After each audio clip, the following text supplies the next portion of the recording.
jadi masih kembali lagi dengan YouTube channel Miss Lena. Jadi di sini komplit membahas tentang kasur kapuk, bantal kapuk, guling kapuk, dan semua yang berbau dengan kapuk. Oke, by the way, hari ini masih tetap pembahasannya tentang bantal kapuk. Jadi kita akan membahas seputar bantal kapuk. Oh ya, jadi ada pertanyaan nih. Apakah semua bantal kapuk itu enak dan nyaman dibuat untuk tidur? Jawabannya adalah tentu tidak, karena ada beberapa bantal kapuk yang memang nyaman dibuat untuk tidur. Karena apa? Karena kualitasnya terjaga dan juga sering dijemur. Namun, ada juga bantal kapuk yang memiliki kualitas kurang bagus. Biasanya sih terlalu padat, jadi kurang nyaman dan kurang enak dibuat untuk tidur. Nah, video ini ada untuk mendemonstrasikan dan menunjukkan mana sih bantal kapuk yang bagus dibuat untuk tidur dan mana sih bantal kapuk yang memang sebaiknya dihindari untuk tidur. Karena apa? Karena akan menimbulkan cedera leher ketika bangun. Nah, percobaan kali ini akan dilakukan oleh seorang anak usia sekitar 6 tahun. Nah, kalau dibalik pertanyaannya, jadi seperti apa sih bantal kapuk yang enak untuk dibuat tidur? Atau bantal kapuk yang nyaman gitu buat tidur ya? Jadi ada beberapa proses seleksi kalau kalian ingin mempunyai bantal kapuk yang juga enak ataupun nyaman dibuat tidur. Jadi pilih yang jangan terlalu padat ataupun yang jangan terlalu lembek. Jadi pastikan bagian kepala, leher, dan tengkuk itu enak dan rileks ketika tidur di atas bantal kapuk. Nah, apakah proses menjemur itu mempengaruhi? Iya, itu sangat mempengaruhi sekali. Karena bayangkan kalau kalian ketemu dengan bantal kapuk yang tidak pernah dijemur, yang tidak pernah juga dijaga kebersihannya, pasti akan berbeda rasanya ketika kalian ingin tidur di atas bantal kapuk tersebut. Oke, jadi seperti ini. Contoh aja simulasinya gitu ya kan. Oke, karena adik aku gak mau, jadi kita ganti subjeknya dengan nenek aku. Oke, sekarang nenek tidur. Tidur, percobaan.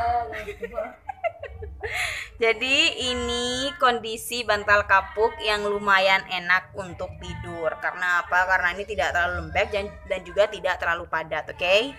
Jadi masih enak nih buat leher dan juga tengkuk. Ini ya, bantal kapuknya yang pertama. Oke, sekarang untuk percobaan kedua, bantal kapuk kedua. Silakan tidur, Nenek. Tedung. Oke. Jadi ini lumayan agak sedikit padat ya, tapi juga tidak terlalu lembek. Nah, ini juga lumayan enak digunakan walaupun agak sedikit padat seperti ini. Oke. Jadi ini kondisinya ketika dibuat tidur dan juga tidak terlalu menempel ke bawah ya. Jadi juga tidak terjun bebas ke bawah, tidak tenggelam bantalnya. Jadi seperti ini. Oke. Nah, kalau kalian ingin yang lebih padat tapi juga tidak enak sih untuk dibuat tidur, ada. Contohnya nanti ada di bantal kapuk yang ketiga. Nah, ini dia bantal yang lumayan padat. Untuk bantal yang ketiga ini, bantalnya sangat padat sekali. Coba nenek tidur. Tidur. Nah, kalian lihat kan?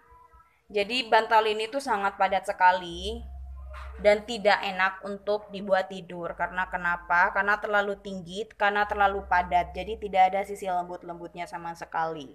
Bisa jadi kalau ini selalu dibuat tidur akan membuat bagian tengahnya akan menjorok ke dalam. Oke. Jadi kalian bisa hindari bantal yang seperti ini, keras seperti ini, oke? Dan yang tidak cocok untuk postur leher karena tidak terlalu lebar, karena hanya berapa jengkal ini ya? Karena hanya 2 jengkal lah. Ups, sorry banget ya, karena tadi adik aku nggak mau dijadikan sebagai modal ataupun subjek bagaimana cara menentukan bantal kapuk yang nyaman ataupun yang tidak nyaman, jadi aku ganti. Jadi aku tukar dengan nenek aku ganti nenek aku. Oke, jadi sekarang kita mau bahas lebih lanjut tentang bantal kapuk yang baru aja tadi kita coba dan demonstrasikan. Ini dia bantal kapuknya. Oke, jadi ada 3 bantal kapuk di sini. Jadi stay tune terus ya. Oke, sekarang kita menuju bantal kapuk yang pertama. Oke, jadi bantal kapuk yang pertama ini lumayan baru. Tapi tidak terlalu baru sih. Kalian juga bisa lihat kan dari urung bantalnya. Jadi di sini tidak terlalu kotor. Nah, seperti ini tidak terlalu kotor ya guys ya, dan juga lumayan bersih. Nah, untuk bantal kapuk yang pertama ini teksturnya tidak terlalu padat dan juga tidak terlalu lembek ataupun meleleh. Kita bisa lihat seperti ini. Nah, tidak terlalu padat kan? Ini kenapa sih cocok untuk dibuat tidur? Karena tidak terlalu padat dan juga cocok untuk bagian leher dan juga tengkuk. Jadi, apabila keesokan harinya tidak akan mengalami, aduh sakit nih leher aku karena salah bantal semalam misalnya seperti itu. Oke, untuk bantal kapuk yang pertama sudah, sekarang kita menuju ke bantal kapuk yang kedua untuk motif batik gelap seperti ini. Nah, ini lumayan enak juga kalau dibuat untuk tidur ya. Oke, ini bantal kapuknya lebih lebar sepertinya daripada bantal kapuk yang pertama. Nah, ini juga lumayan enak apabila dibuat untuk tidur karena tidak terlalu padat dan juga tidak terlalu meleot gitu ya. Jadi bisa ditekuk seperti ini. Nah, ini menandakan bahwa kasur kapuk lumayan enak dan lumayan nyaman apabila dibuat untuk tidur. Untuk bantal yang kedua, ya cocok lah untuk dibuat tidur. Oke, sekarang kita ke bantal kapuk yang ketiga nih. Nah, ini dia tadi. Bantal kapuk yang ketiga ini memiliki ukuran yang lebih kecil daripada bantal kapuk, daripada dua bantal kapuk sebelumnya. Oke, kalian bisa lihat seperti ini. Di sini urung bantalnya juga seharusnya sih dicuci ya. Oke.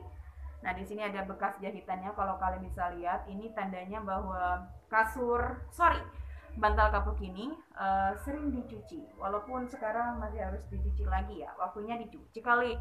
Oke, untuk bantal yang ketiga ini karena ukurannya lebih kecil, jadi dia terlihat lebih padat daripada dua teman sebelumnya. Nah, ini juga tidak bisa ditekuk seperti yang tadi ya. Nah, aku lanjutkan ya. Jadi untuk bantal yang ketiga ini karena memang tidak terlalu lebar, jadi tidak terlalu enak untuk bagian leher dan juga tengkuk. Jadi kalian harus pilih-pilih juga apabila ingin membeli bantal kapuk yang sekiranya cocok ataupun nyaman untuk buat kalian tidur. Kenapa sih beda-beda? Ada yang padat, ada yang lembek, ada yang kurang kapuknya, ada yang meleot, ada yang begini, ada yang begitu. Iya dong, karena kenapa? Karena ini juga dikerjakan dengan tangan manusia, jadi takarannya juga pasti berbeda. Oh iya, sudah diukur, sudah ditakar, sudah begini. Pasti beda lah kalau buatan manusia ya, jadi pasti ada kurangnya, ada lebihnya, dan lain sebagainya. Oke, jadi cukup, udah itu aja untuk demonstrasi bantal kapuk yang enak dan yang tidak enak untuk dibuat tidur. Sampai jumpa di kesempatan lainnya. Thank you so much. Bye bye.